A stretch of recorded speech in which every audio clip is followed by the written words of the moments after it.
Welcome to this week's Into the Wilderness podcast. It actually feels forever since we put one out, but it is only 2 weeks. It's just that it's just been we recorded a whole bunch on the same go. Yeah, and we've been kind of really busy, and coming back from Svalbard, and then I was in Norway, and I've just come back from the north of Scotland. And you just come back from the north of Scotland, and I've been on the hills. And I was interviewing Jeremy Paxman yesterday.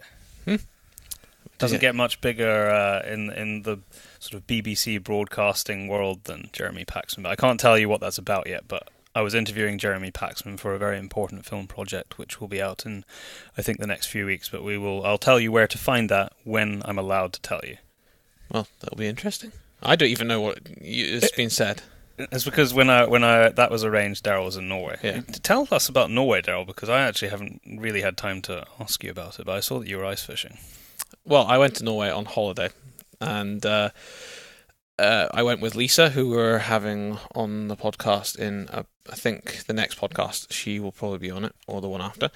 And yeah, for once, it was actually a holiday. I only took... You took your missus? I took my wife, and we kind of did a huge... I can't actually believe how much we did.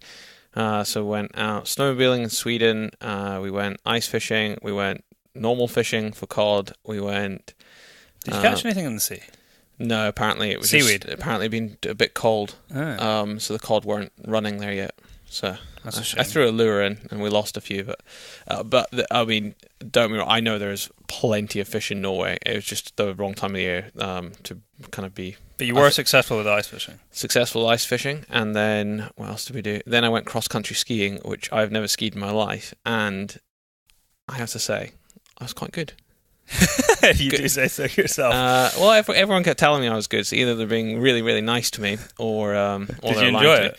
I actually really enjoyed it, yeah. Uphill's fine. So, I mean, genuinely, going uphill is no bother whatsoever. It's just that the skills of learning how to go down, it wasn't even downhill that was a problem, it was the steep downhill that was an issue. And anyone that has skied or anything, the first thing you learn is probably how to plow going downhill, and I didn't know how to do this. And it was quite, the thing is, it was, because it's cross country, it's not like these are nicely plowed sections, nice and even, and it's full of trees, so you'll be going downhill, so you got to be able to know how to plow and turn at the same time. So there's a lot to think about for someone that had never been on skis before. Deep end. So yeah, when I was going downhill on the steep bits, I kind of fell over quite a bit. But going uphill, no falling over. It was fine. Has it intrigued you enough to get a set of skis for the Scottish snow season? No, I was thinking about not this in Scotland. No, because it's just crap here.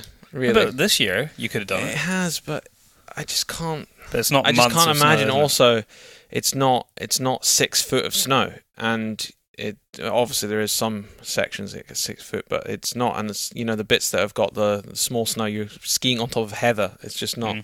I don't know. So no skiing in Scotland for you, but you'll probably be going back I don't to know. do it in If we have, if we have another bumper winter, then it's the kind of thing that maybe it would be worthwhile getting a pair of skis. But I think it's fairly expensive. It is. It's not cheap. But I mean, who knows? Because if it's the kind of thing that you start doing more of, get better at it, and you start going to Norway and Austria and places like that, and they hunt on skis, so shotgun on the back, and can you imagine hunting hinds on skis here? In Norway, they're not allowed to use mechanical means to get to places, so their only option is to ski. You've got to graft it in. Yeah, to shoot grouse, and honestly, you can't walk. Maybe if you had big-ass snowshoes, but there's no way you could walk because it's just too soft, and the skis just allow you cover incredible distances in a very short space of time. So I can understand why people do it. And obviously David CP and Tommy and who else? Nikolai was in Sweden, and they were cross-country skiing, hunting there. So that was Capicali they were trying to hunt. I fully understand why they do it, and now I have an appreciation for it, and I would like to do it again. It definitely didn't put me off. It made me want to do it again. I think well worthwhile. I'm trying to think what else I did in Norway. I think that's enough for 4 days. Well, you did a big snow bike trip, didn't you? Over in Sweden. Yes, yeah. So in Sweden, from my understanding of everyone, you can kind of go wherever you want over the hills within reason, I think, and then you can go and drill a hole in the ice and go fishing. But in Norway, it's really, really restricted. So if you've got a snow bike, you can only go from like the road to your cabin, and I think even that is licensed. You have to apply for a license to be able to do that, and you're not allowed to go anywhere else. So they're a little bit stricter, which is a little bit odd when you think about, especially places like Svalbard and that, where in winter it's snow bikes everywhere, and in summer they're not allowed to take any mechanical vehicles out because in winter the snow bikes, they're going over snow and ice, and then it melts, and there's no evidence of the bikes ever being there. So it kind of is a bit strange that in Norway they don't have the same kind of rule. But I guess they want the hooligans to go across the border to Sweden, maybe. And join the other hooligans in Sweden for our Swedish friends. It's amazing because you go over we have a number of Norwegian and Swedish listeners, so you'll know this, but if you drive from Norway to Sweden, and it was a nice day on Saturday, and on the border there must have been 100 cars lined up with bikes on the back, and what amazed me is that it wasn't like, oh, we're going to go into Sweden and go snow biking. It's no, literally the border within 100 meters, and we'll stop there and we'll go there. And also it's a lot cheaper, so there's actually like an Arctic truck on the border where you can buy meat and snus and all those kind of things for half the price of the border and bring it back. Awesome. Well, yeah, if you haven't been to Norway or Sweden, really go, and make sure you have a friend or a big wallet. A couple of times now, since we first went. Yeah, we've been in quite a few times, but yeah, like I said, make sure you have a big wallet for Norway. It's not, I don't know, it's hard to describe. It is expensive for certain things, especially alcohol, and some. So if you're going for a piss up, you're definitely going to end up skint. But you could always take some in with you. I think you can take 2 liters with you. Well, I took some whiskey in. And as gifts, yeah. So anyway, that was my trip. Excellent. Well, we are, as pretty much most of these podcasts, bringing you this from our office in Scotland. Well, certainly our intros and outros. We've actually got the windows open, and the sun is shining, and it is 15 degrees outside. Do you know what the max temperature was yesterday? It was a record for the year. Was it? 25 degrees. It's going to be 27 in some places in England today. Yeah, apparently. So I think spring has finally come. I am thinking of our gamekeepers. I actually just saw one of my good friends who's a head keeper of a local estate just last night, just catching up with him, because all the grouse are getting busy laying eggs and getting ready to sit. So.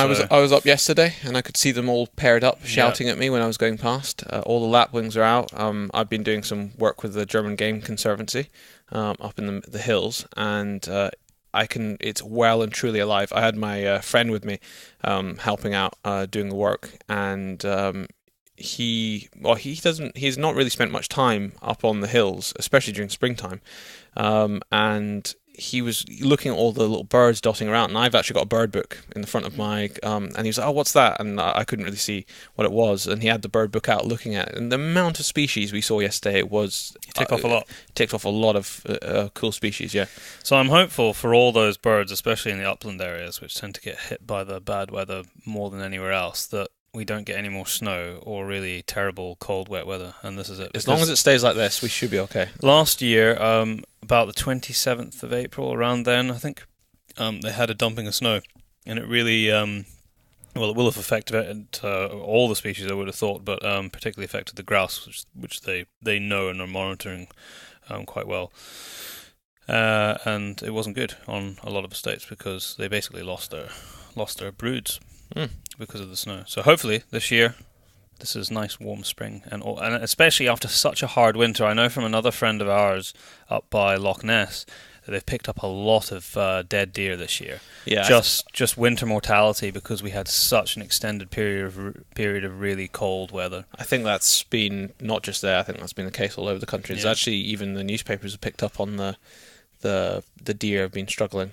Well, the papers were talking, which was great to see, about the responsibility of people walking, and if you see herds of deer, try and avoid, like, pick another route, because they've really been struggling this winter just because of the weather.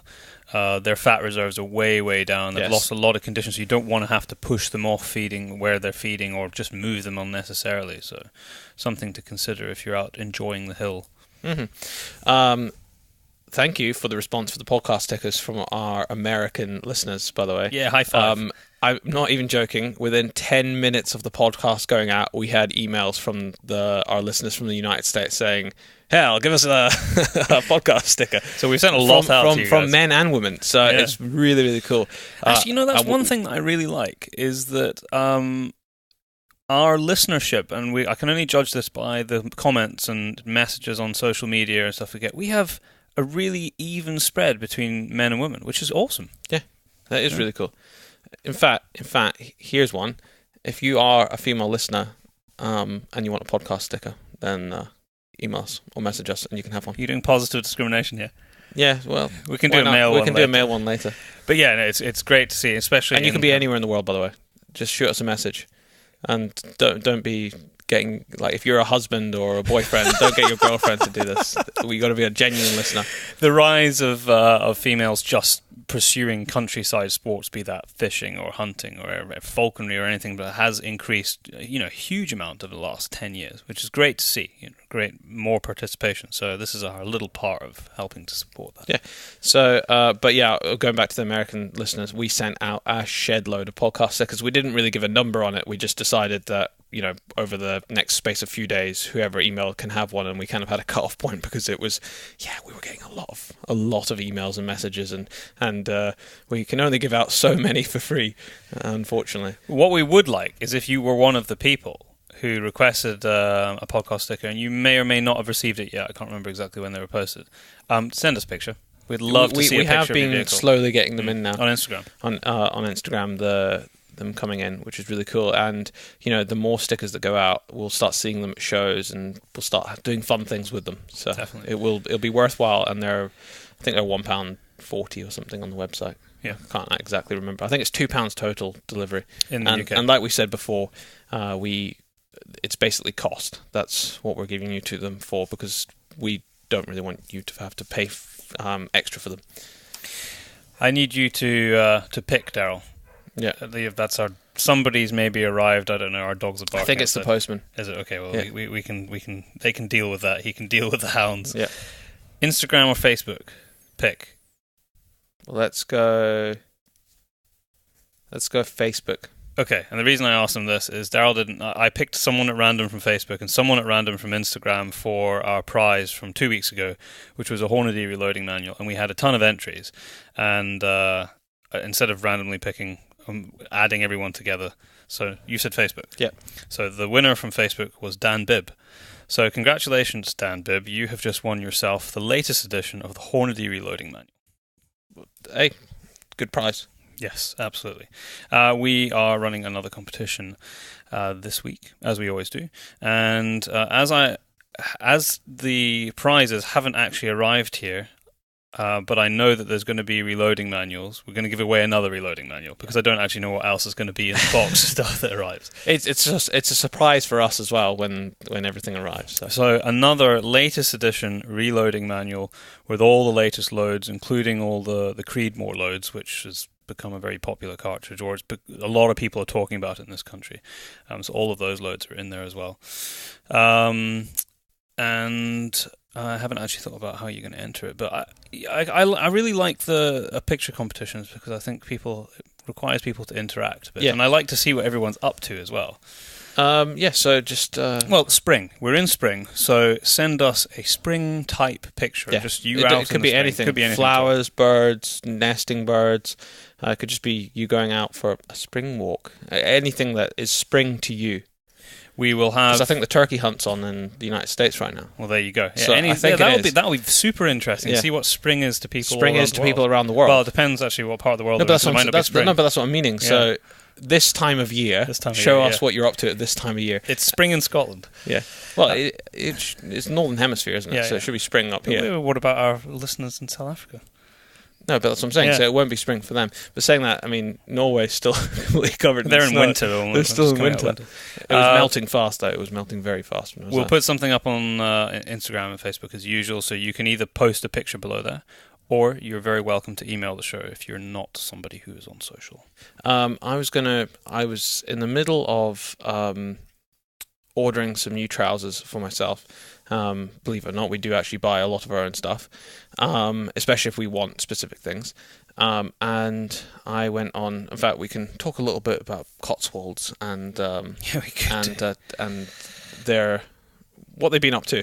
But anyway, I'll finish my story first. So I was on the Taizo store, which is another mountaineering store, and I ordered 3 pairs of trousers, and one pair was like £100, and then there was 2 on sale that were like £40 each. And I was like, I need them for this season, but lightweight ones. I really like lightweight trousers. I'm not talking about hunting trousers. I'm talking about like hill walking kind of. We're both wearing them right now. Yeah, we are. I've got my Peter Storm ones, and you get North Face. North Face, but mine are full of holes. And both of them zip off at the knees. Zip off at the knees, exactly. I've got my North Face, but they're completely covered in burn marks from when I was in Norway, and I got a bit close to the fire. Tut. So the dogs are going absolutely mental outside. I'll let you finish telling your story while Byron's going to finish the story. So I was ordering on the Taizo store, and that was fine. Got my 3 pairs of trousers, and they sent me an email yesterday saying they'd cancelled 2 pairs of my trousers, and they were the cheaper of the 3 of them. And now I went on the store and I couldn't find any other ones that I really, really like. So I'm asking all of my listeners, can you give a suggestion of some lightweight walking trousers that you might use or you might like? Preferably ones that zip off at the knee, but it's not 100% necessary. I can live with just taking a pair of shorts with me now and then. So give us a suggestion. And the reason why I'm now shopping at Taizo, actually I shopped at them a few months ago anyway, is that I've been a big fan of Cotswolds for many, many years.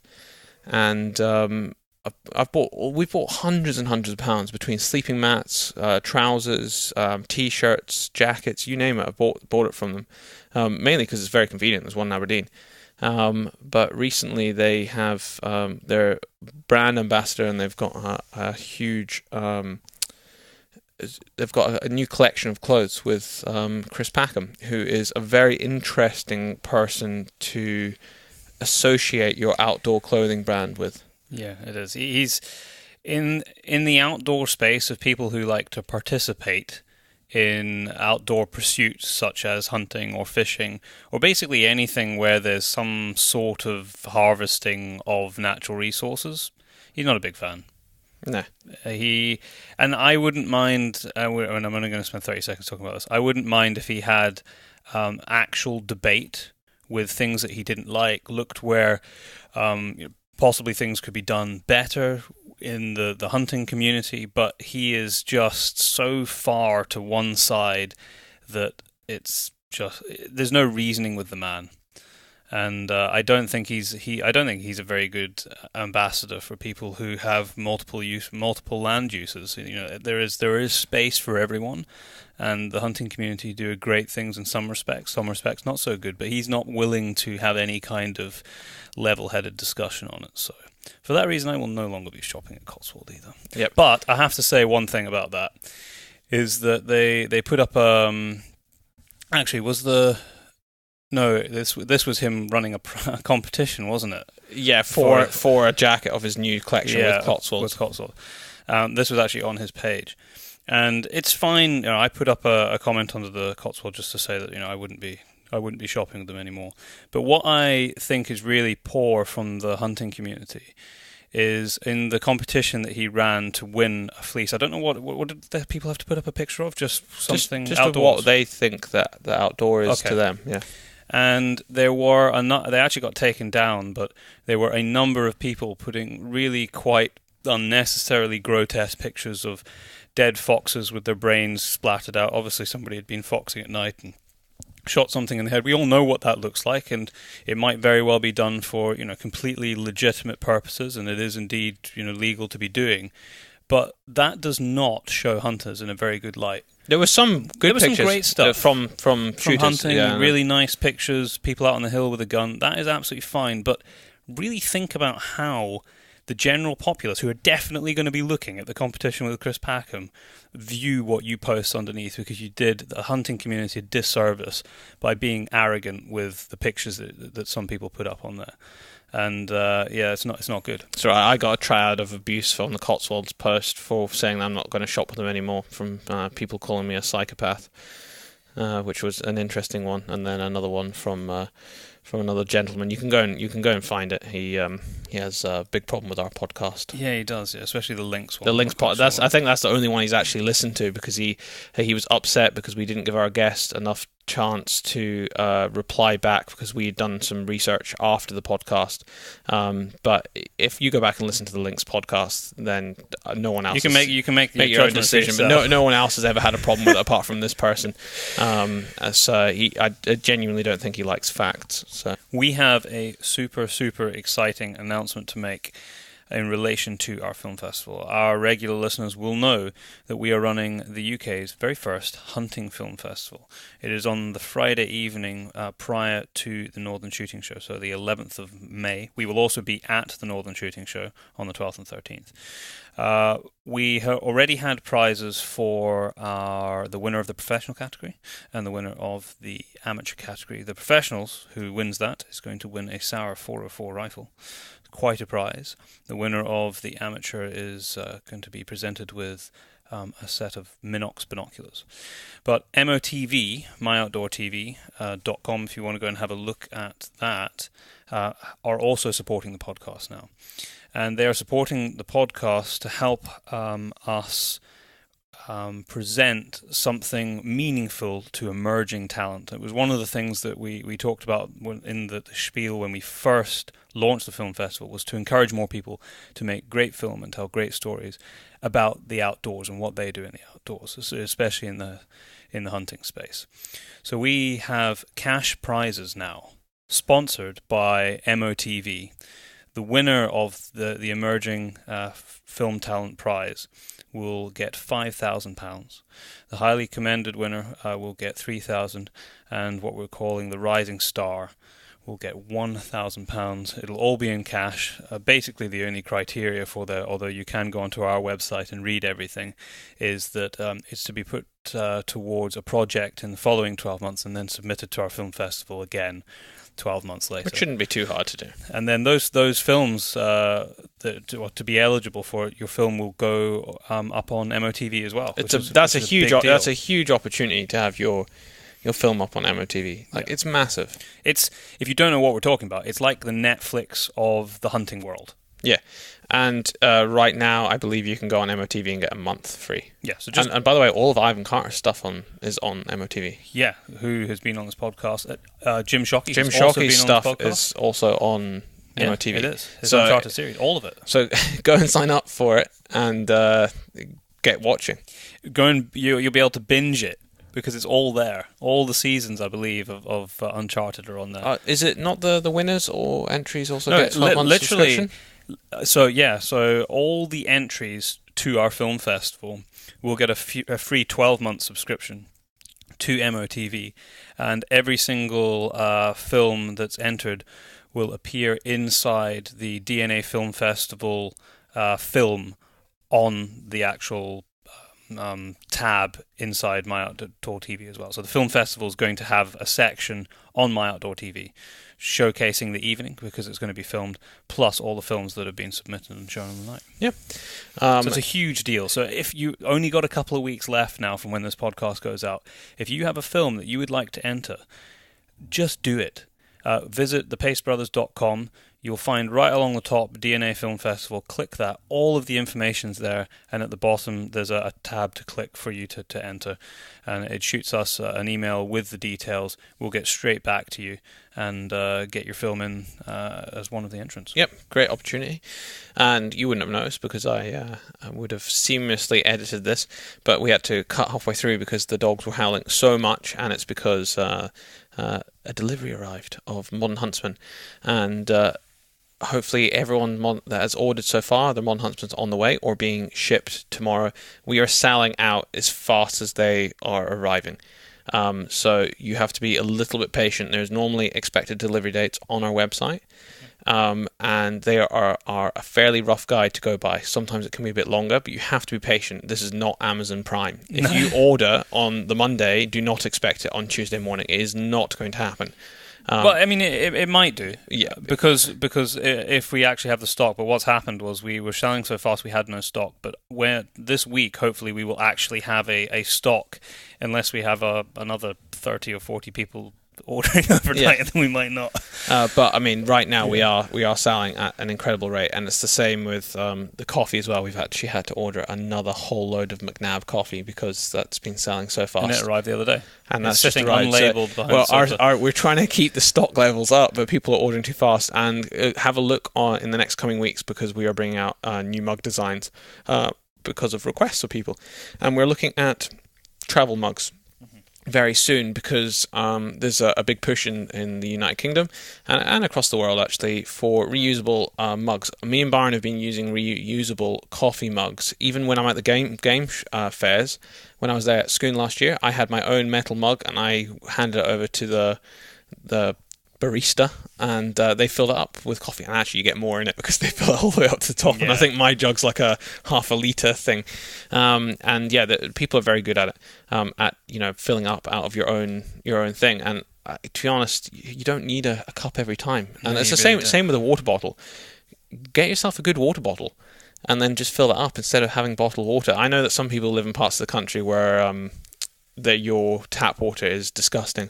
It's basically anywhere south of the Lake District, right? Mainly the south. And I know that because my brother-in-law lived right down south. And their water is disgusting. It's a lot of lime in their water. Yeah, very hard. It is nasty. If you want us to, in fact, for £10 a litre, we can send you some Scottish water.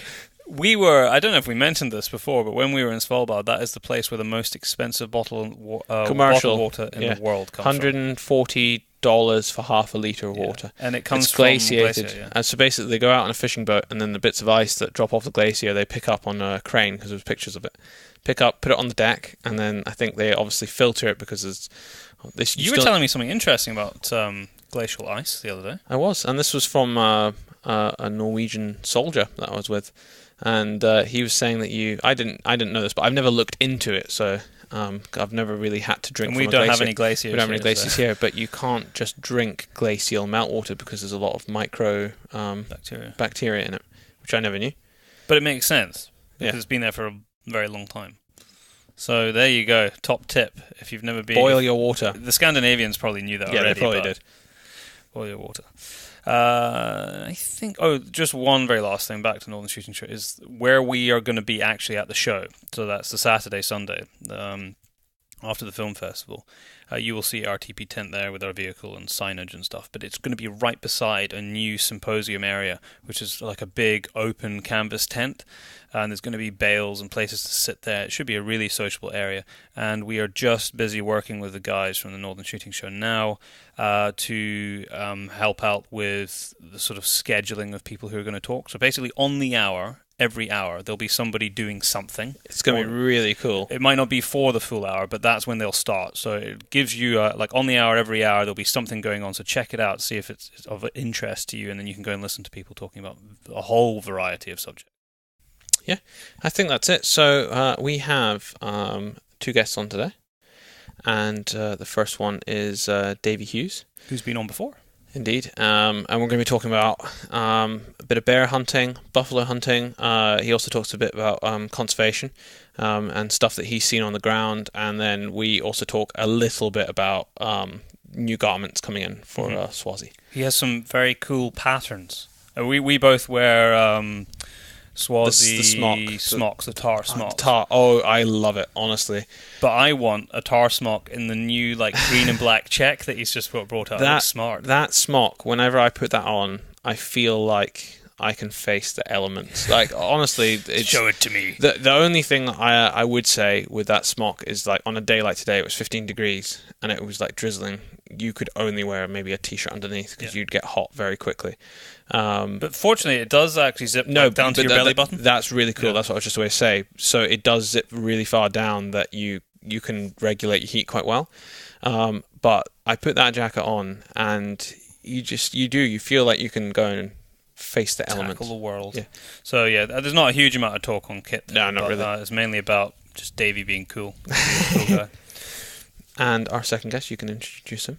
Is Rob from Spartan Equipment. Yeah. I'm not sure if I've actually given his company the correct name. Oh, it's Spartan Precision. Spartan Precision. And they make basically world-beating bipods and tripods and shooting sticks. And hopefully camera equipment soon, because... yes, I'm quite excited about that. And tents. We talk about this really cool lightweight tent that works with the it's not the bipod, sorry, the stick. It's really cool. We talk about it during the show. I always just refer to it as Spartan, which is why I was struggling there. Yeah. Their logo is unmistakable because it's like a Spartan helmet with a crosshair over it. Very, very cool. I mean, super nice guy. Really interesting. We do talk about the development of his company there, but he's done some amazing stuff. I actually have only just recently realised, that's through following some of his social media feeds, how much he's done. I didn't realise quite how much he's done. We didn't even cover in this podcast. And his daughter as well, who we met, has done some incredible things. We're going to have to get her on the podcast. Well, one of his daughters, he has more than one, but she's done some pretty wicked stuff, and also her sculpting is phenomenal, but we'll get her on the show separately. And so we talk about kind of the beginning of the company and going all the way through to what he's up to in a few different hunts and how it all came about, and also really cool thing about Concord at the very beginning. There you go. We also mention Mark Newton, about the show that we do with Mark Newton a few times, but we haven't actually put that show out. Well, did we mention it in the conversation with Rob? Saying that we've spoke to Mark about maybe this, okay. But it's okay, you don't miss anything. So the show with Mark is actually going to be probably in 2 weeks' time. There you go, something to look forward to. Yeah. I think that is everything. Yep, that's me. Enjoy the show. Mr. Hughes, welcome back to the podcast. We spoke this time last year, and at that point it had only been a few months since we were in Sweden together, but a lot has happened since then. In fact, not that long after we spoke, a matter of months, you were bear hunting. Yeah, I was lucky enough to go up to Kodiak Island and hunt brown bear. I guess brown bear is kind of like a talisman for me. It's one of those animals that I love to hunt. I love to hunt black bear as well, but brown bear it's a whole step up. It's another level. Your concentration has to be up there. Everything about it becomes more of a mental game than a physical game. So explain that experience, because a lot of people, I mean, even that part of the world, a lot of our listeners probably have never been there. It really is an adventure. Yeah, it is. And like the brown bear is the largest predator walking the planet, basically. So, he's really at the top of the food chain. And if you want to hunt browns, then you've got to be on your game 100%. You can't rest really. You can't have a moment where you just think, I'll just take a snooze. Especially at that time of year in the springtime when the boars are chasing the sows. It's the beginning of the mate. They've just come out of the hibernation. The sows, especially the ones with cubs, are very, very aggressive. If you walk on top of a sow with cubs, it can go pear-shaped very, very quickly because they're frightened about the boars coming and basically eating the cubs. So they're on edge. Yeah. And that makes life interesting. And then the boars, they get pretty aggressive as well. I can see how it'd be easy for a sow to mistake you as a boar. It's the nose. It's the big nose. Hairy and grumpy, yeah. Well, talk us through the actual hunt that you did there, because you had a successful hunt. I saw the picture at the culmination of your hunt. It was quite an impressive animal.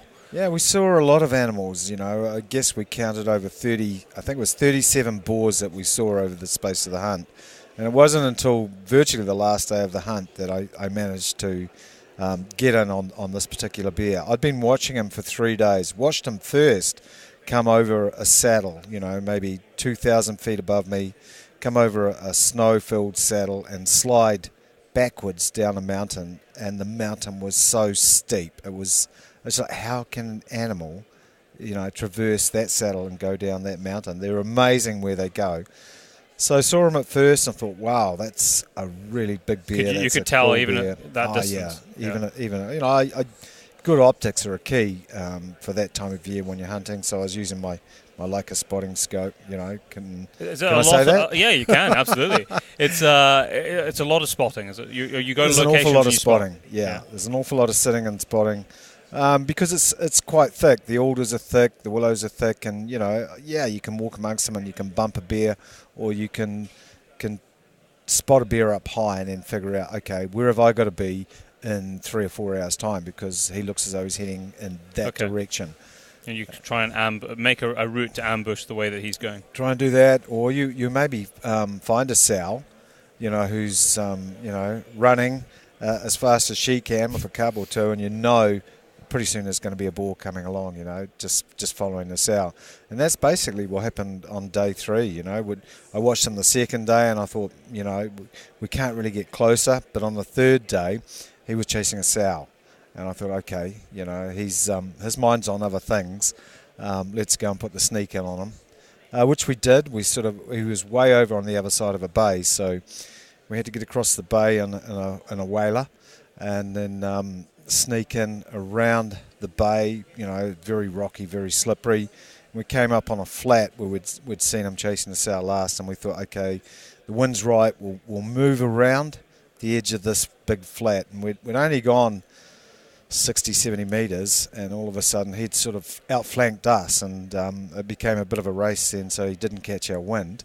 And we ran up to a big log, basically, and then I snuck forward on my hands and knees about another 50, 60 metres and got into shooting range. He was standing up and he had this tree.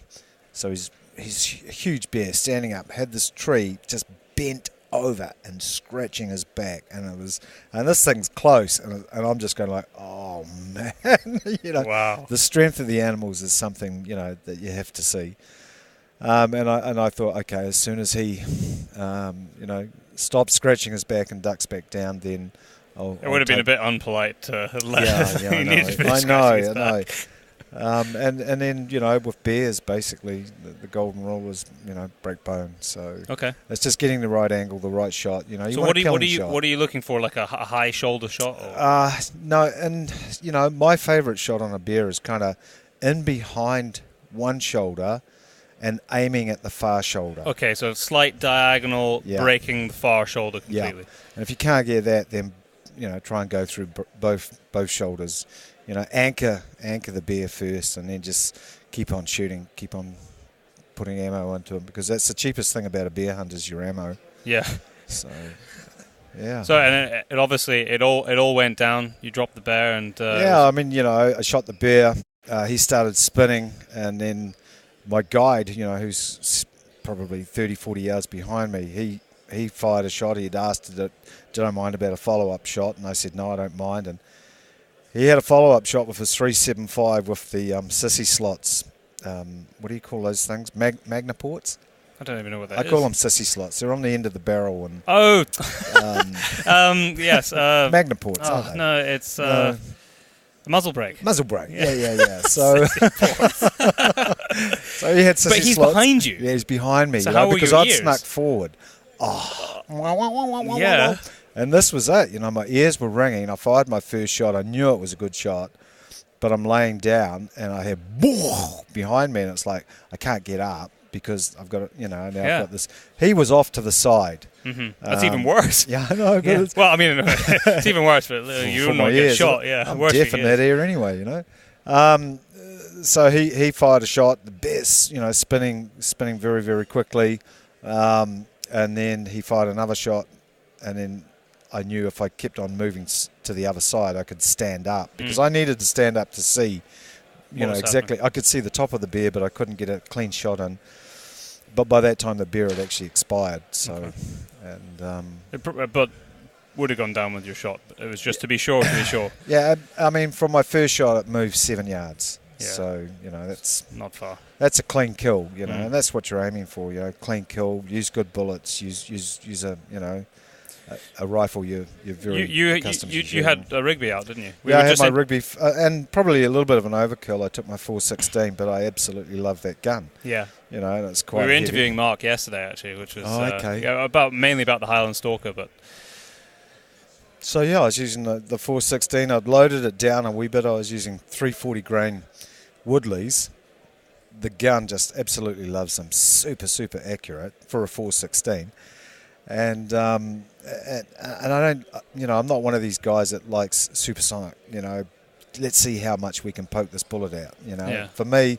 So you're not into the super magnums? No, 416, and if it's somewhere between, 2,300 and 2,400 feet, that's just perfect. It's a big heavy brick bullet. you're throwing. Yeah. Exactly. So that was really pleasing. And then, you've got the task of skinning the bear, which takes a fair old time, and the skin in the head is heavy, Yeah. So how far are you from a place that stuff can be picked up at this point? Because you took a boat, right? So yeah, so we took a boat across. Yeah. So we had to, the guide went back up and picked up the boat, and basically I started the skinning, and we skun it out, and I guess it weighed about 140 pounds, the skin in the head. So he got his pack out, and he was looking at emptying his pack out fully and putting. I said, no, look, I'm from New Zealand, mate. I'm going to wear it home. We carry our own animals, and so he had the smile on his face. Was really? I said, yeah, come on, put it in my pack. So it took about 20 minutes to put it in the pack. We got it in the pack, and I slipped into the harness, and I couldn't stand up. It's just like, wow. I should have been doing some more squats before. This is a mistake. Young guide, smiling at me, and I've got this big, heavy skin. So he gave me a hand up, and it's like, it's going to be all I can manage to walk away with this bear. So I started to walk away, and he said, "What you doing?" And I said, "I'm heading back to the coast." And he said, "Well, what about your rifle?" And I said, "Well, I thought maybe you'd carry it." He says, "Well, I'm from Alaska and we carry our own guns." So I was like, you asked for that, right? I got a 140-pound bear skin on my pack, and you want me to, carry my Rigby as well? And he says, "Damn right." So anyway. So you manned up. I manned up, yeah. My knees are coming right now. I've had a bit of physio. It's only been 6 months. Yeah. Or longer.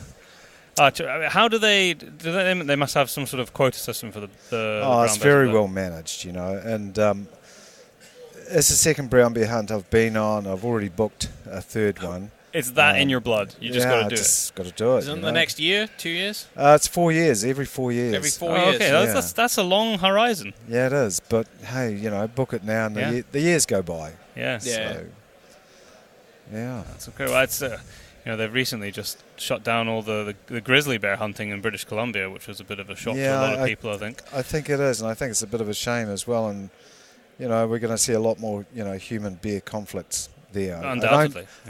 The people in the towns don't realise just how many bears are out there. So I think we are going to see a lot more of that go on.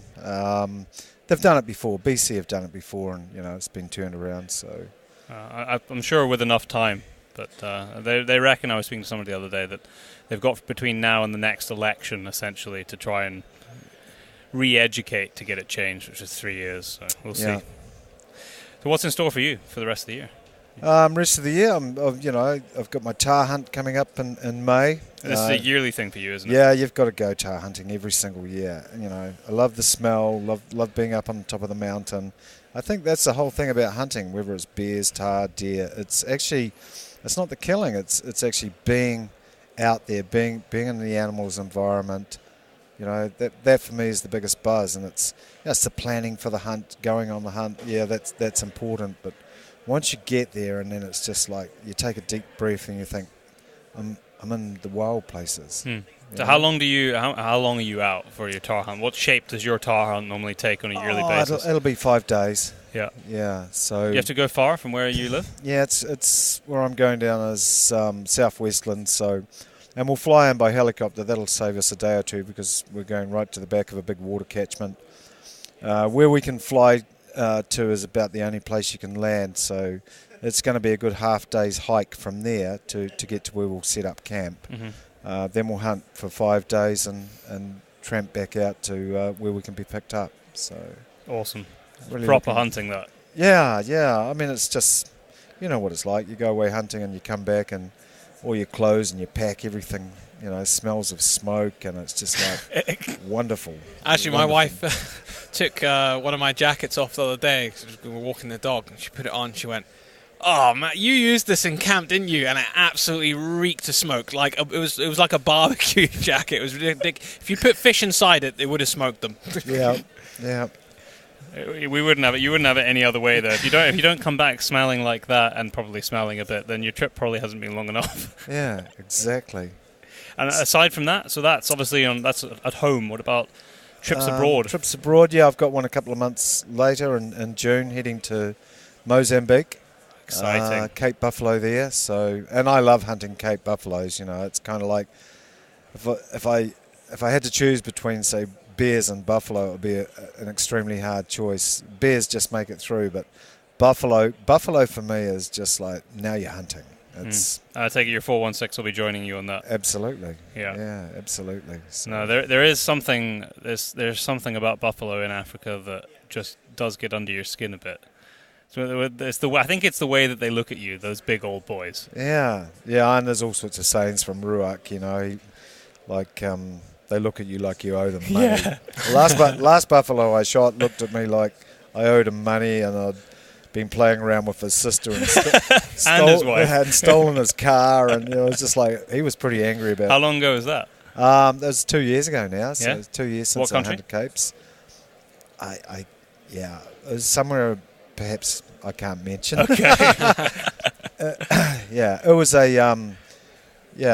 one of those incidents where the animal had already gored 2 of our rangers. It was on a conservation project. Wow. And already gored 2 of the rangers. And it's like, well, the next person he hits, he's going to kill. Yeah. But there's no hunting in that country. So. Wow. And that was your job. Go and get it done. Yeah. And it took 6 days to do it. 6 days to track. That's a proper hunt, that. Well, it was one because it's particular one animal, bull. right? Yeah, absolutely. And there were quite a few Duggar boys in the area. So, we had a lot of Mexican standoffs. How did you identify which one it was? They called him the Ghost. Okay. And his whole face was this ghostly grey.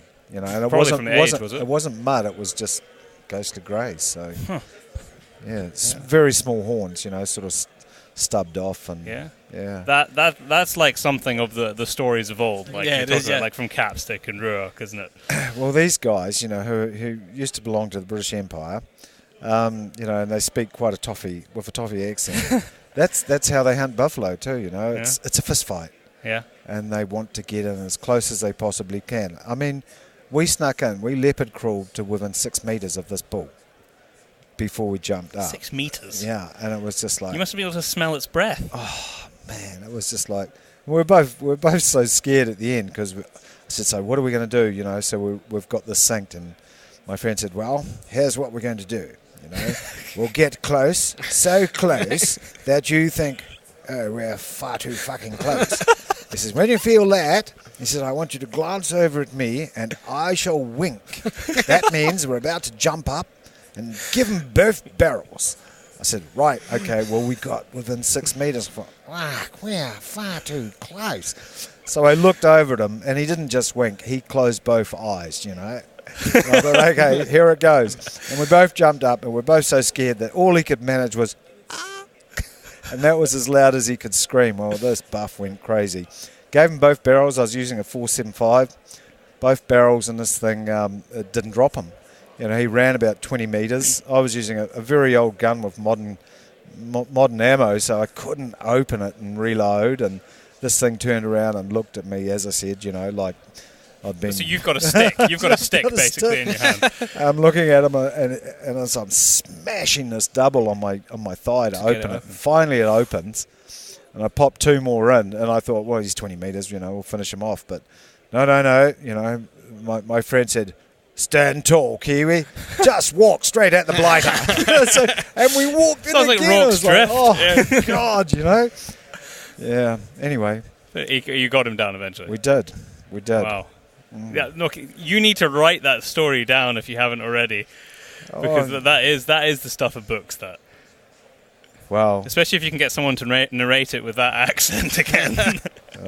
They're lovely people, and they do an amazing job. Conservation.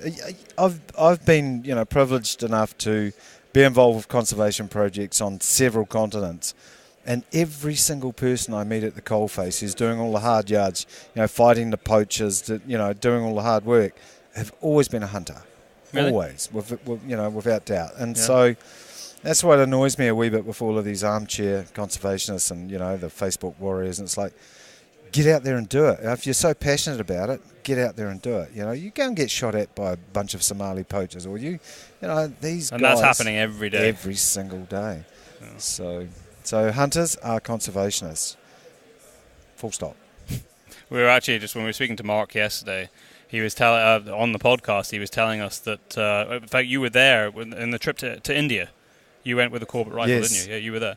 That they tried to give the money that they'd raised, because I had to go through a charity to the WWF, and they wouldn't take the money because it was attached to a gun manufacturer. Yeah, that's just staggering. Crazy, isn't it? Oh, I've actually brought that up with some WWF management. Have you? And they said, look, that shouldn't happen. Oh, they did say that. Yeah, and they said we actually understand the job hunters do, and that would have been more of a local thing than what their global protocols are. So, well, funny enough, I did actually hear, and we had it actually in there. If you go into the because I remember looking before. It's because I recorded the main guy. I can't remember his name now. And it is actually in their manifest that they do acknowledge that trophy hunting does have benefits in certain areas. So it is actually on their website.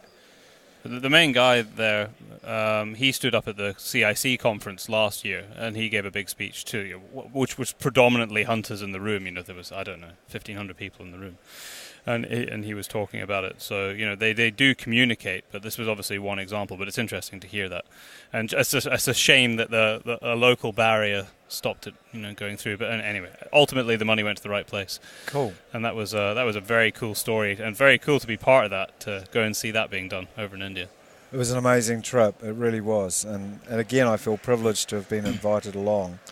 What we saw, where we went, just it brought home to me like Corbett. He died. Wow, when did he die? I'm not actually quite sure when he died. Must have been in the 50s, late 50s or something. But still up there in the foothills of the Himalayas, he's regarded as a demigod. You know? And the crowds that came out to view his rifle and to become part of, to be a part of the ceremonies that were held, it was amazing. You got to see a tiger while you were there, didn't you? Yeah. I'm very jealous of that, because when I was in India, I was in Corbett Park, and I wanted to see a tiger, and I didn't. I saw very fresh evidence of it, but I never got to see a tiger. I actually felt sorry for the tiger, to tell you the truth, because we had a couple of elephants and we got onto this tiger, but then very quickly after, and we were in the thick stuff, with this tiger, and these guys, the mahouts got onto their radios, and by the time we'd done a very quick circle back out towards where the road was, there would have been 100 vehicles and so many more elephants. And I know what you're saying. Poor bloody tiger getting harassed every single day. Yeah, it's even the same, when you drive the parks in Africa. Yeah. It's whenever there's something that you just want that magic moment with, it doesn't take 2 seconds for everywhere. there to be you look at the migration, the wildebeest migration and zebra migration through the Masai Mara and Serengeti. It's like a city of people in 4-wheel drives. Yeah, I've never been to the migration before, but that's another thing that's high on my list to see. Have you been there during the migration? I haven't, during the migration, and it's kind of like I'd love to, but I don't know if I want to go and share that with someone. There is that part. But there must be places you can go where the tourists don't go during the migration. Don't know. Let's do some research. And find out, let's work that out, and then we won't tell anybody where it is that we've gone. It's like what Darryl was saying the other day. You have a newspaper that tells you the 10 best kept secrets of Scotland in terms of locations. Well, thanks a lot. Not anymore. And there was a guy who used to write for one of the fishing magazines. He might very well still do. And he basically did that. He would every month he would write another little gem. He was an old gent. He'd done a lot of fishing, so he'd explored all the little hill locks. But sadly, he thought and it's lovely to share this stuff, but he was telling all the stories of these little gems in the middle of nowhere that you would never find unless you stumbled across them that happened to have big fish in them. But it did actually ruin it because people had no restraint. So, they would see, now they know exactly where to go, they'd head straight out there instead of doing what these guys were doing, which is, wander for a few days and bounce around all the little hill locks. They were going out to go and hit big fish where they'd been told where they were, and it just destroyed it, which is a shame. What's happening with the salmon up there, because the last 3 or 4 years, the back end of the salmon has been a bit quiet, hasn't it? Most of the season's been a bit quiet. Some of the rivers have had good spots. Sea trout on the Dee last year was fantastic. They had some really cracking fish. But on the west coast, they're still really struggling with the fish farms. Although we're actually got a podcast with somebody on it just soon who's working with one of the organisations that we give some money to through our coffee initiative.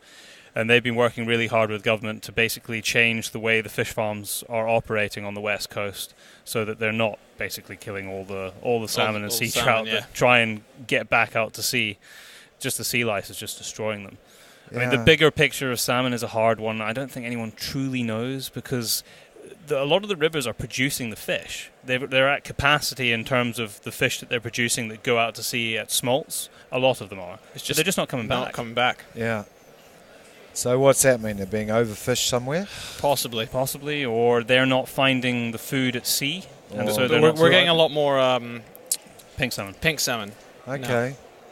So I wonder, global warming, perhaps that's, they're having to go further afield for what they're eating, which means going further and further north, and they're just not coming back. Well, like Darryl was saying, this weird thing this year was the Scandinavian rivers have quite a big run of pink salmon, which came from Russia, which originally came from Canada, I think.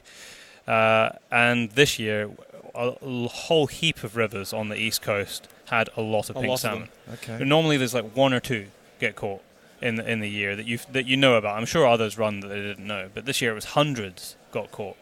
And they said that there was a very good run in Scandinavia, and their navigation's shit. So they probably followed our Atlantic salmon across the North Sea and ended up running. Some people are speculating that might be it might be a boost for the river. They've seen evidence of them successfully spawning. Yeah. And because we've done a podcast with, if this does actually happen and these salmon come in, it shouldn't really affect our other salmon, because their spawning times are completely different, and the way they behave is completely different.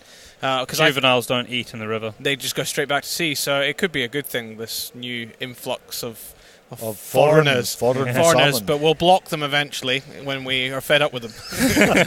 Ban them and send them home. Salmonettes, a little bit like Brexit. Do you fishing? I've seen pictures of you spearfishing. Actually, that's something you do a bit of. Yeah, a wee bit of. I love fishing so much because I'm a hunter, and I'm not a very good fisherman. But any opportunity I have to fish, I'll take it up. And I think it's because you're in touch. It's a very tactile thing when you're fishing. You can feel the fish, whereas when you're hunting, everything, no matter what you use, whether it's a bow or a rifle, is at a distance. And unless it's maybe a knife and you're grappling something around a tree. Done that.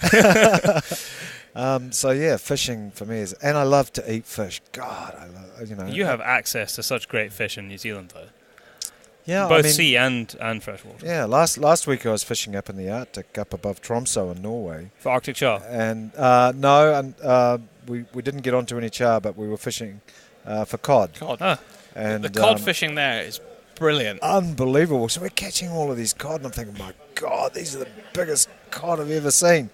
And all my Norwegian friends are saying, we are so sorry, the cod are so small. That's exactly what happened when we went there. Their small cod would be the largest we ever caught. Darryl was delighted with the fish he'd caught, which was the biggest of the day, and they were like, I don't know where the fish were today.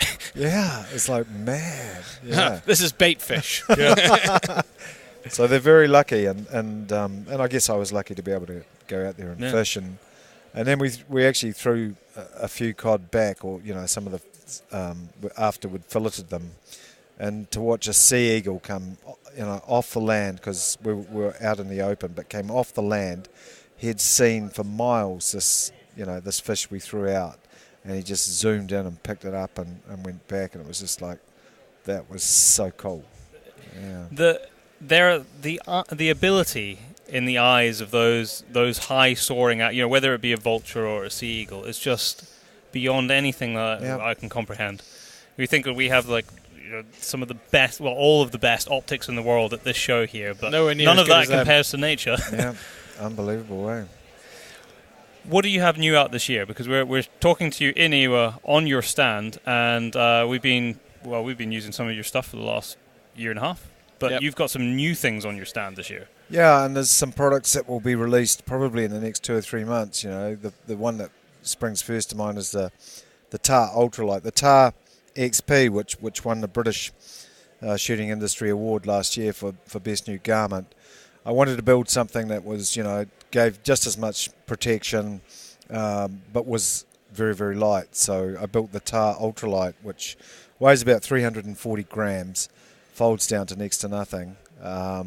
And I think some people took that up to Nepal on a 16,000-foot tar hunt, It worked. It worked? Oh, you're back. Yeah, it did work. Yeah, well, I actually took mine last year, April of last year. So we test things for about 2 years before we commercialise them. So I took it up to Kodiak Island. I knew the weather was going to be absolute shite for 2 weeks, and I thought, oh God, I'm a bit worried about taking something so light, and if it doesn't work, I'm going to spend 2 weeks in the worst weather. But I was amazed at how well it worked, and I knew then we had something that would be able to commercialise. Made some modifications, gave you and Simon Barr one to go and take to Nepal. We've got some hunters in New Zealand that have been trialling them, although we've been having a long dry summer. They haven't given them too much of a hiding. Very happy with that. We've also got another garment which is, we call it the Checkmate, and we developed the fabric, and I built myself a coat, and everywhere I went people said, when can I buy one of those? So I thought, like that. It's like, that green and black check there is very cool. Yeah, I really, really like it. I want to hunt in that. For people listening, the best way to describe it is kind of a lumberjack check. I'm a lumberjack. Yeah, green lumberjack check. But in what cut is that, Davey? One of your jackets? That's the Kagul. Okay. So, but this is a new material compared to new material. And we actually have some out on some farmers who have been testing it for about 9 or 10 months. So they've gone through a winter, and reports back are it's an awesome fabric. So good. It feels incredibly hard wearing. Yeah. Just to the touch, it does. Yeah, it is. And it looks pretty cool. Yeah, it does. Yeah. I think I fancy the red one. Oh, have you seen the red? You showed a picture I showed of it. you. Oh, okay, yeah. Oh, sorry, we just revealed a secret. Oh, my God, we're not doing the red anymore. Yeah. No, it looks great. And I really enjoyed using that jacket in Nepal. The lightness of it, and being able to layer up and layer down when the wind was coming, or in the middle of the day it was really warm, so you were just happy in a t-shirt. But then because it packs down to nothing, I could put it in the back of my camera bag, because I was always carrying a big heavy camera bag and not a lot of space for a big jacket. But that you could just fold it down to the hood and shove it in, and it's amazing actually how little a layer you need in terms of wind stopping. Yeah. To get your temperature back up as the sun starts to drop. Yeah. So that's what I was doing. I was just taking it on and off all day as I was regulating. Oh, cool. I mean, we could have made it lighter. When we first started developing fabrics, we developed one which is probably half that weight. Half. And it was, so from a weight perspective, absolutely amazing, mind-blowing, in fact. But, when we were testing it in really bad weather, what we found was, all fabrics will wet out, and when this wetted out, because it was so light, it really almost stuck to your skin, which was fine if you had a long sleeve base layer, but if you didn't, this would stick to your skin. Then you'd get conductive heat loss, and it's quite uncomfortable as well. You'd get cold, and it was like, okay, there's a point where ultra lightweight actually doesn't work. Okay. So you've got to come back up a wee bit. So so you found the compromise point. Yeah. I suppose you'll also get a bit more durability as the weight comes a lot back more up. durability, and that's the whole thing with lightweight gear. People think they can just go out and absolutely hammer it, but you can't. It's like carbon fibre. You have to look after it a little bit. So yeah, but I'm very keen. to get myself one of the first ones that comes off the production line. So I'm sure that you know a man that can let you do that. give me a good price. Davey, it's been great to speak to you today. I know that our listeners always enjoy hearing your stories, and hopefully it won't be too long before we see you again. Awesome. Thank you so much. Thanks for calling by. No. Been a real pleasure talking to you. Cheers. Rob, welcome to the Into the Wilderness podcast. We're standing in a very busy, one of very many halls at the IWA show, and we want to talk to you about hunting adventures, but just before we do that, I want to, for our listeners, give a bit of background of who you are, Mr. Spartan, and this will actually be the only podcast we've done the whole show where we talk about a bit of kit. So brilliant. Thank you. Well, thanks very much, gents, for coming along. So a little bit about me personally. A bit about you, and then obviously tying into how this company started for you and what we're standing in front of. I'll let you describe it, but what I'm looking at here on the table. Okay, right. So my background is really climbing as much as hunting. And I'm a passionate outdoors person, so be it whether I've got a fly rod in my hand, a rifle in my hand, or a couple of ice axes, doesn't matter, it's just an excuse to get outdoors. I've never had the balls for ice climbing. But, well, I probably haven't anymore, actually, as because this is now my climb, actually, and actually it's the one thing that I've probably stopped doing that I'm probably not missing, because it's just, used to climb a lot with Simon Yates from Touching the Void. Oh, really? Right, yeah. Oh, wow. And we did a few first ascents in Greenland. We failed a first ascent in the Himalaya. Whereabouts? That was up the Tammy Valley. Wow. Yeah, got to about sort of 400 metres from the top, and then it all let go. That was another story. But I really came about from doing this because I thought the shooting industry was behind the drag curve. I spent a lot of time in aviation, so I was always working with new materials and such like. Left school with no qualifications, lads. I really could barely read and write, to be honest. But I've got one of these mad minds that I'm constantly tortured about how can I make things better. I used to take a lot of people hunting for Viscount estates and such like, so I got frustrated with a Harris on my back. I think the Harris is a brilliant bipod, by the way, and it's an excellent tool for what it was made for. But it's just materials have moved on. And I got frustrated because I probably only needed a bipod once every 10 times I'd go out. Sure. So I took it off. I know the feeling. Most of the time I hunt without a bipod. Yeah. For that reason, yeah. But my problem was I had a Swedish guy. I got him into a lovely roebuck. Didn't have a bipod. It was my fault because I didn't give him the tools to do the job. Long story short, I thought there's got to be a better way. We bought the test nose of Concorde, and we got it turned into a piece of art. Sorry, hold that on. That is a cool piece of we history. We need to pause here a second. You bought the test We bought the of test nose of Concorde, serial number 6. If you look it up, it's called the Icon. Really? And it's a beautiful, it sits on a big stainless steel tongue, right, that we had made, and it all rotates. We had it outside the Royal Albert Hall. We've done all sorts of things.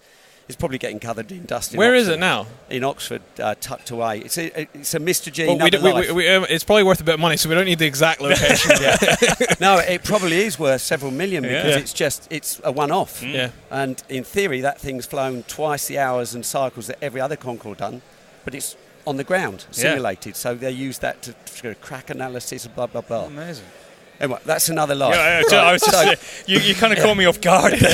So the nuts and bolts of it are, when we were doing the Concorde, we put it on an Olympus engine bearing. So the whole thing just rotated, the Olympus being the engine that powered Concorde. So we used a big bearing from that, a Rolls-Royce bearing, and we didn't want any ugly bits, so we covered it up with a couple of clamshells, and the guy used some rare earth magnets, and it was, 16 kilos, these tiny little... And I said, right, make me a bipod that goes on my rifle with a magnet. And that was the end of my genius, lads. That was the bit. That was the seed. That was the seed. Was this magnet and Concorde. So all of that history from Concorde is the reason that we are here today. Wow. Right, so it's a nice little story. It's a bit of fantastic British engineering that in some way we've continued. And so, long story short, I made my little Heath Robinson, or rather an engineering friend, made a couple of little wobbly metal legs that went on, and I used that thing, and we killed a lot of deer with it very effectively. And I thought, I better get the patent for this. So I got the patent for attaching bipods, monopods and tripods to rifles, cameras and optics. Stupid simple, and really with the magnet system. With the magnets. So then I needed to look at materials, and I thought, well, actually, we've moved on a bit. So we really blew up a lot of carbon fibre getting there, a huge amount. Actually. I mean, carbon fibre is not just carbon fibre. No. And I'm by no means an expert on it, but I'm an expert at destroying it. And we finally found, we went for a Japanese carbon in the end, 5 layers that had a lot of flexibility but hugely strong. I mean, you can run this stuff over. It really is. So, I mean, could you drive over this in a car? Well, I have, in the G-Wagon. Yeah? So that's quite a heavy vehicle. Yeah. And look, it's not pretty, but it still works. Yeah. So it doesn't break? No, it doesn't break. You'd shear the head before you break the carbon. We've sold 25,000 of them. We've had magnets fall out. We've had things fall off and blah. We've never had a broken leg. So pretty chuffed about that. So, yeah, I mean, and then we started 4 years ago almost at the British Shooting Show with a little bit of plastic green grass and a few rocks that we nicked from Norway. It's a really lovely story, and we worked with some brilliant people, and we got out there and we were showing people, but it's an expensive product to make. And the initial first views were, this is a hell of a lot of money. So it was really difficult. And then Blaser came along and said, we really like your bipod. We want it exclusively. So this was the start of your partnership. This was a birth, yeah. So that happened quite quick. They got it. They had it nailed. And Germany, they don't like using bipods. So this was an answer to something that, I mean, Dortmund, you never see bipods for sale. No, it's not in the culture. I mean, they've got different terrain there as well. They're shooting off sticks, or they're doing a lot of driven shooting. Exactly. Yeah. But we've sold a huge amount of bipods into Germany since Blaser, and that was a really good relationship for us. It was symbiotic, really. I mean, they clearly have done well, but it put us up at that right top tier level. Because you got a certain quality associated with a brand like that. And really, we've stuck at that. We work with great guys like Strasser, Blaser, Sauer. We've now got Sacco and Ticker. We're hugely excited about that. We're working with Weatherby, Kimbers. The list might be short if you just tell us who you're not. Basically, everybody we've approached is now using or in the process of using our gear. So we're really, really excited about that. We're even making a bipod for Rigby. Yeah, and that's tremendous. Yeah, it's a really nice story, and the company couldn't be any smaller. I mean, you'll come down one day and see us. It's a tiny little, we work out of a little barn. We assemble the products there, get the kids in to build them. Your daughter's on the stand right now? Yeah, Jenna's there. She's flying. And it's really nice to have... So you assemble 25,000, well, more than 25,000 by hand? They're all built by hand in our little and if you come here, you'll see. We'll get you to build some. If we come down, the payment will be that we have to come build some bipods. The deal is you come and have a gin and tonic at 3, but you have to make 10 bipods. No, it's a really lovely story, and for a 50-year-old to have started that business when your kids are part of it and things, I'm very, very proud of that. That's fantastic. And it's not for everybody. I almost akin it with like an athlete. Our products are very specialist, and I get people say, well, I prefer Harris. I said, absolutely. I said, they're great tools for what they are. The last thing we're ever going to do is not the competition. Actually, it's healthy. I said, this is for a bipod. This is a bipod for people that really don't like bipods. Mm-hmm. It's a tool to put on, take the shot, do the shot ethically, and put it away again. Mm-hmm. I had a great experience in New Zealand recently where I went out with a couple of really good fellas, very, very fit lads, and it was basically a management job for tar. And I'd been a climber. We got helicoptered in, and I thought, well, this is cheating. And I was actually a little bit angry about that. All that did actually was buy us a few more daylight hours. We still didn't get back until 3 o'clock the next morning, and I was right royally done in. But the guy that we were with, lovely guy, he said, I gave up with bipods 10 years ago because there's nothing that will work in this kind of terrain. Because of the steepness of it. Well, 2 tar later off the Javelin, he said, you've cracked it. You know, he was proper. And when I've got serious heavyweight hunters like that going, you could see the smile on his face and say, this is a game changer for me. Well, needless to say, I didn't get the bipod back. I think that's fair if you went hunting tar. Yeah. I think it's a fair trade. Yeah, no. It was a brilliant, it was so good. I'm trying to eke another one out of him. We did an interview with Tomo yesterday. Yeah, lovely. And we were talking about the trip up for ibex. Oh, yes. What was that like for you? I mean, being a climber, I was really comfortable in that environment. Yeah. Again, for those kind of trips, I think it's the chemistry of the people that you're with, and some great characters. David. Of course, David was on your trip. Yeah, and it was a bit of a new arena for him, and bless him, he really jumped in fully and really embraced those kind of environments. If you've got somebody new to it, they can either go one of two ways. In my experience, they right royally don't like it, and it becomes a problem for everybody, or they go, get on with it and do it.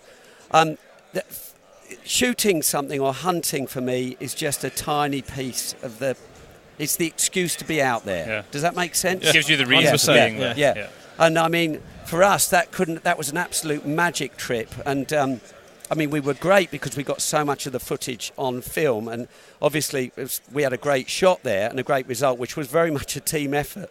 I wasn't using my rifle, I was using somebody else. I was using other people's brains because they said, we need 48 clicks on this, Rob, well, where's the wind? So all I did really was line up and pull the trigger. And had I not had that team around me, I would never have achieved that shot. And the other thing, people suddenly come up and say, well, it's great. I said, what you don't see is the ones I've missed. Right, and it could be 5 metres. I think enough people do hunting. I had a really good. My son is 17 now, just about 18, and he said he wanted to start hunting when he's 14. He said, Dad, I think I'd like to do this before I don't want to do it. Does that make sense? Yeah. Really thinking about it, and he's very, very ethical, right? And I'm so proud of him because the first time I took him out, he shot a muntjac. That night, he invited his mates round, did it all, cooked it. Grallocked it, skinned it all himself, and I thought, that's what we're doing, guys. Is he still doing it? Oh, yeah. He loves it. And he's done it very, very well up until now. And the thing for him is, one day when maybe it does go wrong, as if you do enough, it can happen. You do enough eventually. That'll really hurt him. Yeah. And then I wonder how. So I understand what you mean. He was concerned about doing it right. Yeah. And so the tools that I'm providing, or we as a collective are providing, are what I call ethical tools.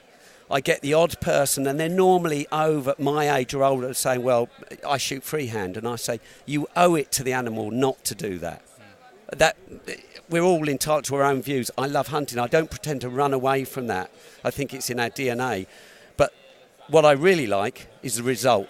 That's why I like fly fishing and not carp fishing, because I can take it home and eat it. I might choose to let it go, but that whole thing, I enjoy the cooking, I enjoy the process, I enjoy the people. I find most hunting people really quite herbal and probably much more in tune with the planet than a lot of people that aren't. There's some great characters in this part, in this industry and community. Yeah. And we've had great support, and certainly in America we were getting people come and tap us on the back at the SHOT Show and say, guys, you are killing it. And that's. Did you have a stand at SHOT Show? No, but we had a little Spartan t-shirt. And that was enough. Yeah, and people were coming out, and I think, 4 years ago, nobody knew who we were. Coffin Rob and I were having lunch with the NRA guys, and we're pinching ourselves and thinking, if they saw our little shed that we worked out of. But it's a good story, and I'm enjoying the journey. It has its frustrations. I've fallen in a lot of trenches on the way, troughs, ditches, whatever you want to call it. Luckily, I've had great people to pick me up and support me. I mean, we've got Mark Wheeler in the States, who's very, very intelligent. We've got James Shepherd, who's a training captain for BA, Coffin Rob. So, Janet, the kids, they're all been really, really good. And we've got a guy called Richard, who we call the headmaster, who comes from a printing background, but he's very bright, and he really he's managing us. And when I left aviation, my PA came with me. She'd been working with me for 20 years, and she said, boss, I'll come with you. And I said, I can't pay you, Paula. And she said, oh, you will. It took me 10 months, but we'll make it work. Yeah. So when are you going to have a bit of time to do some hunting in the next 12 months? Do you know, that's exactly my goal, right? Because I'm 55 this year. Right, and I want to. You don't look a day older than 30. Yeah, that's good, man. I love you already. Right. For me, the next 15 years are while the knees are still working and the joints, and I do try and stay as fit as I can. Living in these shows isn't healthy. No, it's not. Right. A bit of daylight. We don't even know what the weather's doing, do we? No. But so I finished this, and I'm off to Patagonia for 10 days. Wow. With a fly rod, no phone, no computer. Right, I know some guys who've just come back from there, they had they were guiding there, and wow, the pictures just blow you away. I'm in love with that place, and if I had to pick... I've never been. Oh, well, you need to do a podcast and go and get some hunting. And I've got some very good friends down there, so I could link you in with some brilliant people. But the fly fishing there, for stalking trout, I think it's the best in the world. I used to work a lot in New Zealand, so I've fished all over New Zealand. So how does it compare then? Because New Zealand for me is always what although I've never been, we're going this year, although Daryl's been to New Zealand, that's where I've always held up as if you want the big trout and that trout fishing experience, which is my favourite thing to do. Yeah, same for me. Would be New Zealand, but Patagonia, is it different? I'm going to give Patagonia another mark really? On top. And the reason being it holds more fish, right? The thing about New Zealand is there aren't many people there, but everybody fishes, right? And there's nothing more depressing than you trekking in for like 4 or 5 hours and then somebody helicopters in and plumps one in front of you. Funny you say that, because that is exactly the conversation I just had just last week with one of the guys who was they were actually guiding some clients over in New Zealand, and they got a day in and found out that there'd been people above them the whole time, and they wondered where were the fish? I mean, they're obviously there, but they've been spooked. Yeah. And there were people above them who'd got in a day before. Yeah, I've been on that. I've heard. And the thing is, you've got to work hard to find a fish in New Zealand because it doesn't hold a lot of food. They're sparse. So in Patagonia, I'm talking the Lake District area, not down south, because I've climbed down south.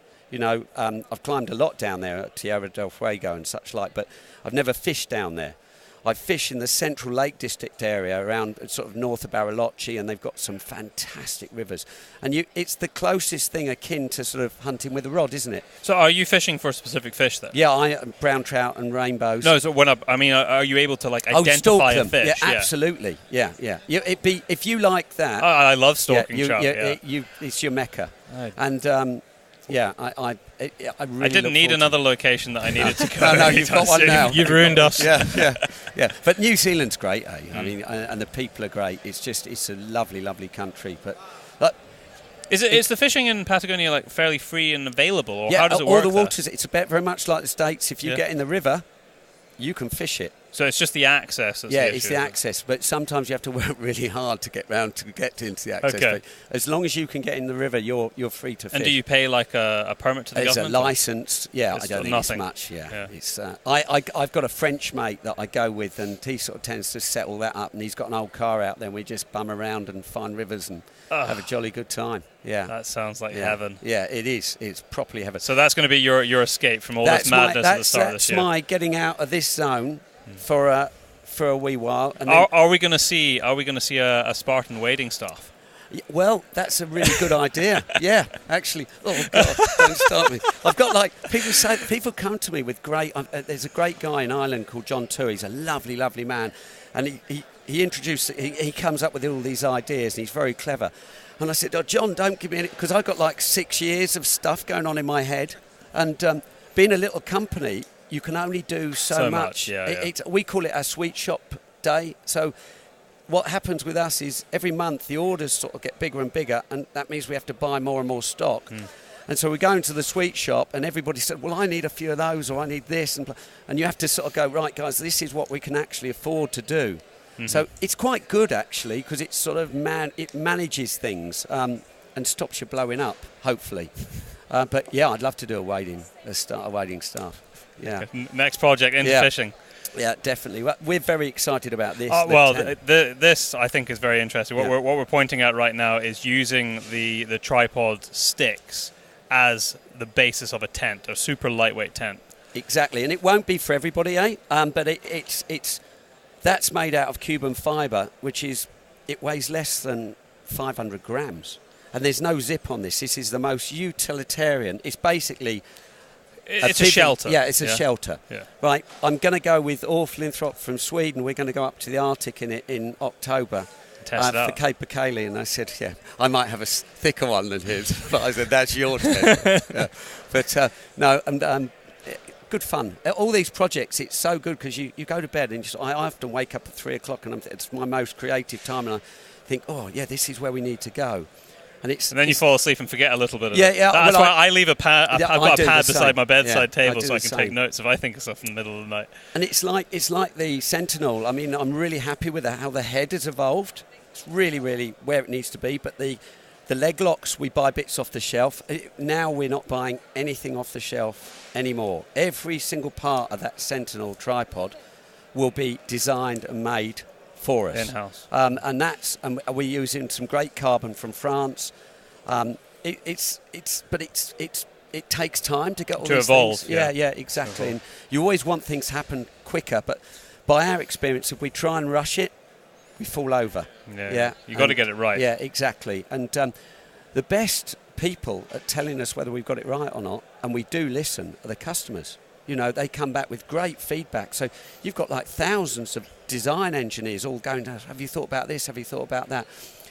And 99% of it, honestly, is great positive feedback. And it's lovely to get that and say, people say, I love this, but if you thought, and they thought, oh, yeah, that's a great idea. So with having all those testers out is a huge asset, as long as you don't become arrogant and you don't get too big for them. And we're a little tiny company, and I really value that input. So if people are out there, keep it coming back. Yeah. It's very important for us. And it's very important to know we're getting it right, but clearly it's more important to know when we're getting it wrong, right? And you get negative people on Facebook and bits and pieces. I guess that's human. Yeah, but it could be whatever it is, it could be the best product in the world, and you will see negative feedback and you on think, something. oh, come on, guys. And that, I still find that a little bit upsetting, and I shouldn't. When it's so close to you, will be. Yeah. And, you know, we've had, out of 25,000 bipods sold, well, over now, we've had 7 sent back where people have said, I really don't like this and don't get on. I mean, Apple Mac would be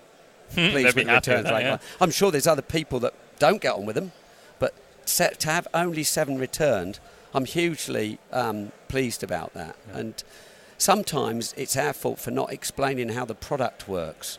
And the use of it. Yeah, exactly. And and maybe people buy it for the wrong thing. You know, if I was working on a range all day or doing stuff like that on flat ground, I'd use an Atlas or a Harris. You know, weight's not an issue. It's not for everyone. As I say, it's sort of like, think of them as athletic tools, right, for people that are really prepared to push the extra mile. As I've got older, my rucksack now, if I go climbing, would have hardly anything in it.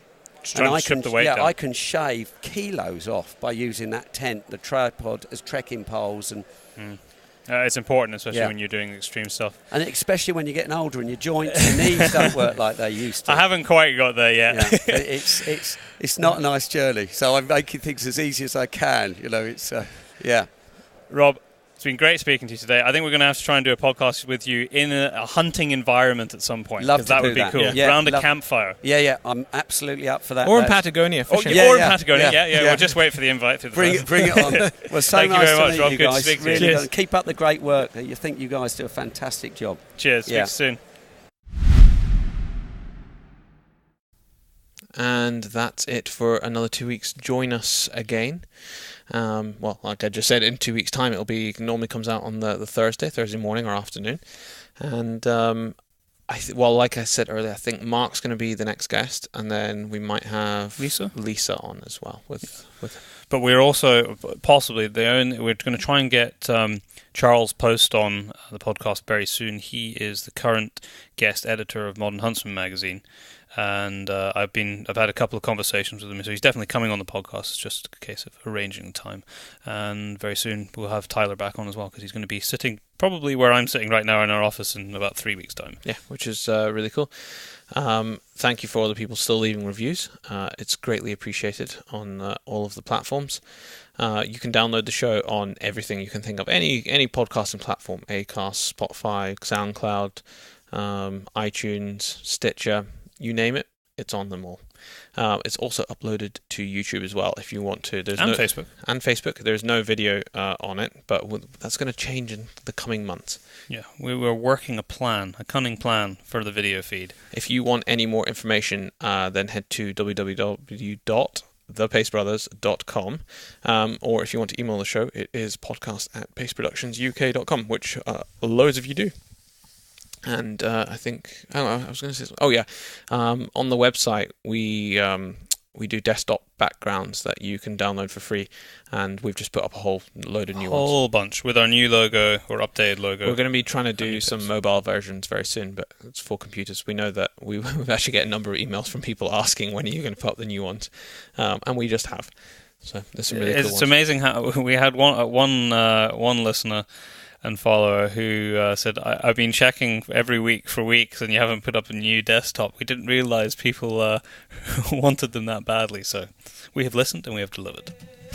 Oh, join us again in 2 weeks' time.